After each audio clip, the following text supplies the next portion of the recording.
Hello hi welcome to big news. నేను మీ గౌసుద్దీన్ షేక్.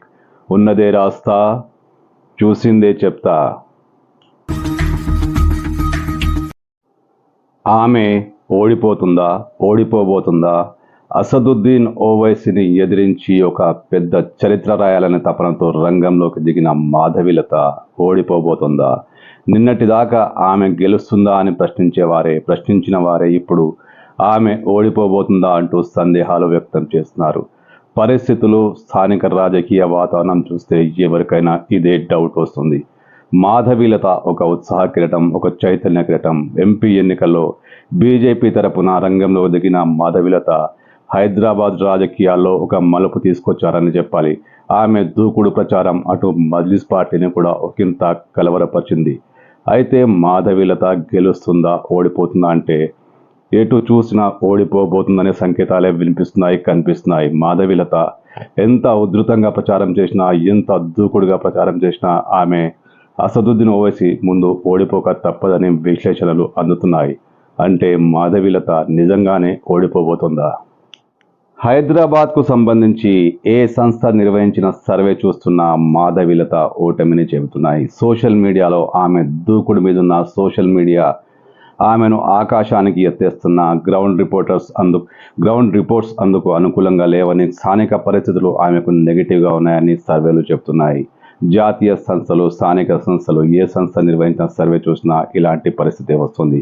తాజాగా కాంగ్రెస్ పార్టీ, మజ్లిస్ పార్టీ, స్థానిక పోలీసు విభాగం ఇవన్నీ వేరువేరుగా చేసిన సర్వేలోనూ మాధవీలత ఓడిపోబోతుందని వార్తలు వస్తున్నాయి. అంటే ఈ సర్వేలు మాధవీలత ఓటమి పక్కా అని డిసైడ్ చేసి చెప్తున్నాయి. ఇప్పుడు మళ్ళీ తాజాగా రవిప్రకాష్, సీనియర్ జర్నలిస్ట్ రవిప్రకాష్, ఆయనకు చెందిన టీవీ నిర్వహించిన సర్వేలో కూడా మాధవీలతకు ఓటమి తప్పదని తేలిపోయింది. అంటే అసదుద్దీన్ ఓవైసీ ముందు మాధవీలత, అతన్ని ఓడించేందుకే రంగంలోకి దిగిన మాధవీలత ఎన్ని ప్రయత్నాలు చేసినా హైదరాబాద్లో విజయకేతనం ఎగురవేయడం అసాధ్యమనే తెలుస్తోంది. అయితే హైదరాబాద్లో బీజేపీ అభ్యర్థి మాధవీలత ఓడినా గెలిచినా ఆమెకు వచ్చే ఓట్ల శాతం గతంలో బీజేపీ అభ్యర్థులకు వచ్చిన ఓట్ల శాతం కంటే బాగా గణనీయంగా పెరగబోతుందని ఈ సర్వేలు చెప్తున్నాయి. మాధవీలత ముఖ్యంగా హిందుత్వ ఆధారంగా ప్రచారం చేసిన మాధవీలతకు పాత బస్తీలో ఒక సెక్టార్లో, ఒక వర్గంలో బాగా ఆదరణ లభిస్తోంది. ఖచ్చితంగా ఆమె వెంటే నడుస్తామంటూ స్థానిక జనం ఆమెకు భరోసా ఇస్తున్నారు. కానీ ఈ ప్రచారంలో ఆమె వెంట స్థానికేతరులే ఉన్నారని ఒక టాక్ వినిపిస్తోంది. స్థానికేతరులు అంటే స్థానికంగా ఉన్న బీజేపీ నేతలు ఎవరు ఆ ప్రచారంలో ఉండటం లేదు. బయట నుంచి వచ్చిన వారే ఈ ప్రచారంలో ఉంటున్నారని తెలుస్తుంది. అంటే స్థానిక బీజేపీ క్యాడర్ ఆమెకు అంత అనుకూలంగా లేదని తెలుస్తుంది. ఈ క్యాడర్ వల్ల కూడా మాధవీలతకు కొంచెం ఇబ్బందులు రావచ్చు. మరోవైపు మజ్లిస్ పార్టీ కూడా అలర్ట్ అయింది. మాధవీలత హిందుత్వ ఆధారంగా హిందూ ఓట్లను సమీకృతం చేస్తే మజ్లిస్ పార్టీ గతంలో కాకుండా ఈసారి ఓట్ల శాతాన్ని బాగా పెంచుకునే దిశలా కృషి చేస్తుంది. గతంలో ఈ ఎన్నికలు జరిగిన ముస్లిం ఓట్ల శాతం పెద్దగా ఉండేది కాదు. మజ్లిస్ పార్టీ గెలిచిన ఆ పార్టీ ఓట్ల శాతం బాగా తక్కువగానే ఉండేది. ముఖ్యంగా గత అసెంబ్లీ ఎన్నికల్లో యాకత్పుర వంటి ప్రాంతాల్లో చూశాం. కానీ ఈసారి యాకత్పుర వంటి ప్రాంతాల్లో ఎంబీటీ పోటీలో లేదు. ఎంబీటీ మజ్లిస్ పార్టీకి అనుకూలంగానే రంగంలోంచి విరమించుకుంది. ఎంబీటీ లేకపోవడం మజ్లిస్ పార్టీకి ఒక ప్లస్ పాయింట్. దీనికి తోడు ప్రతి సమావేశంలోనూ అసదుద్దీన్ ఓవైసీ చెప్తుంది ఒకటే, మీరు మజ్లిస్కి ఓటేస్తారు కానీ ఓటు వేయాలి ఖచ్చితంగా.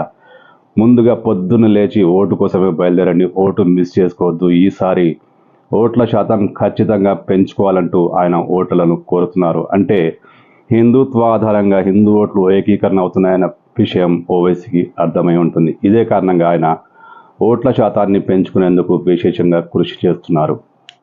గతంలో జరిగిన అనేక ఎంపీ ఎన్నికల్లోనూ బీజేపీ గెలుస్తుంది అంటూ మీడియా హడావిడి చేసిన విషయం అందరికీ, ముఖ్యంగా పాత వారందరికీ గుర్తుండే ఉంటుంది. కాకపోతే ఈసారి సోషల్ మీడియా మాధవీలతను ఆకాశానికి ఎత్తేసింది. ఒక విధంగా మాధవీలతను మోసం చేస్తుంది. గ్రౌండ్ రియాలిటీస్ తెలుసుకోకుండా మాధవీలత గురించి పలువులుగా రాస్తూ ఆమెను తెగ పొగడేస్తూ ఆమెను ఒక భ్రమలో ఉంచుతున్నట్టే కనిపిస్తోంది. మాధవీలతకు గ్రౌండ్ రియాలిటీస్ తెలుసుకోవాల్సిన అవసరం చాలా ఉంది. పాత బస్తీలో ఆమె ఎంతగా హిందుత్వ ఓట్లను సమీకృతం చేస్తున్న హిందూ ఓట్ల చీలికను నివారించడం అసాధ్యం. ఖచ్చితంగా హిందూ ఓట్లు చీలుతాయి. మరోవైపు ముస్లిం ఓట్లు ఎలాగూ మెజారిటీ పక్షంలోనే ఉన్నాయి. ముస్లిం ఓట్లు చీలడం అంతగా పెద్దగా జరిగే పని కాదు, ఎందుకంటే ముస్లిం ఓట్లు గంపకు తగపడతాయి. ఈ కారణంగా కూడా మాధవిలత గెలుపుకు చాలా దూరంగా పయనించినట్టే. హిందూ ఓట్ల పునరేకీకరణ ఎంతగా జరిగినా ఇతర రాజకీయ పార్టీల కారణంగా హిందూ ఓట్లు చీలుతాయి. దీనికి తోడు ఆమె పట్ల కొంత నెగిటివ్ ప్రచారం కూడా ఉంది. విరెంచి హాస్పిటల్ సంబంధించి ప్రత్యర్థులు ఆమెకు నెగిటివ్ ప్రచారం చేస్తున్నారు. ఇది కూడా ప్రజల్లోకి దూసుకుపోయింది. అంటే మాధవిలత గెలిచినా ఓడినా ఒక చరిత్రను మాత్రం హైదరాబాద్లో క్రియేట్ చేయడం పక్కా.